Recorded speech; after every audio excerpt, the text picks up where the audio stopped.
Let's move on to the next question.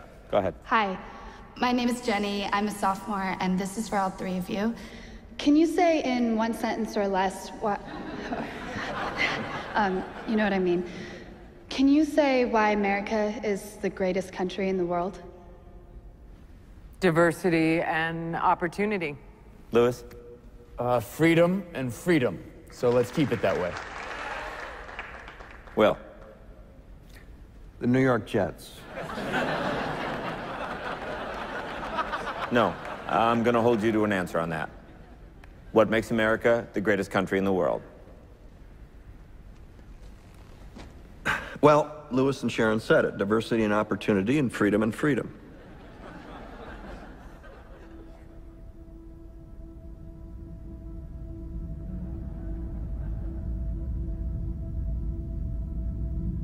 I'm not letting you go back to the airport without answering the question.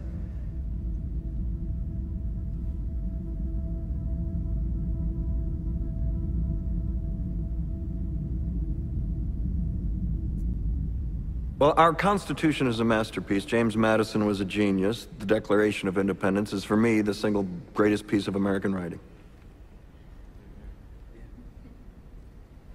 You don't look satisfied. One's a set of laws and the other's a declaration of war. I want a human moment from you. What about the people?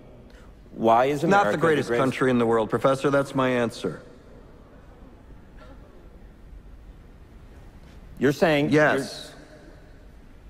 Let's talk about... Fine. Sharon, the NEA is a loser. Yeah, it accounts for a penny out of our paycheck, but he gets to hit you with it anytime he wants. It doesn't cost money. It costs votes. It costs airtime and column inches. You know why people don't like liberals? Because they lose.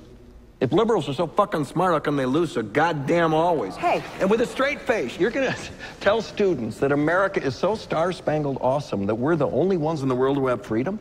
Canada has freedom. Japan has freedom. The UK, France, Italy, Germany, Spain, Australia, Belgium has freedom. So 207 sovereign states in the world, like 180 of them have freedom. All right. And yeah, you, sorority girl. Just in case you accidentally wander into a voting booth one day, There's some things you should know, and one of them is there is absolutely no evidence to support the statement that we're the greatest country in the world. We're 7th in literacy, 27th in math, 22nd in science, 49th in life expectancy, 178th in infant mortality, 3rd in median household income, number 4 in labor force, and number 4 in exports. We lead the world in only 3 categories: number of incarcerated citizens per capita, number of adults who believe angels are real, and defense spending, where we spend more than the next 26 countries combined, 25 of whom are allies. Now, none of this is the fault of a 20-year-old college student, but you nonetheless are, without a doubt, a member of the worst generation ever. So when you ask what makes us the greatest country in the world, I don't know what the fuck you're talking about. Yosemite?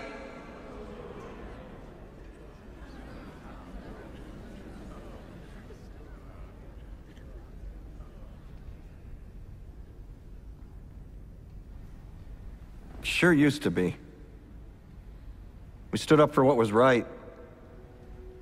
We fought for moral reasons. We passed laws, struck down laws for moral reasons. We waged wars on poverty, not poor people. We sacrificed. We cared about our neighbors. We put our money where our mouths were, and we never beat our chest. We built great big things, made ungodly technological advances, explored the universe, cured diseases, and we cultivated the world's greatest artists and the world's greatest economy. We reached for the stars, acted like men. We aspired to intelligence. We didn't belittle it. It didn't make us feel inferior. We didn't identify ourselves by who we voted for in the last election, and we didn't scare so easy.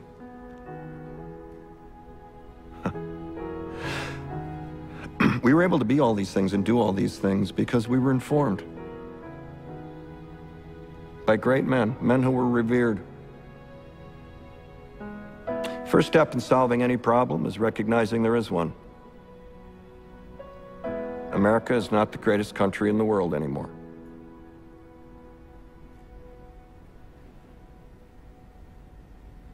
Enough?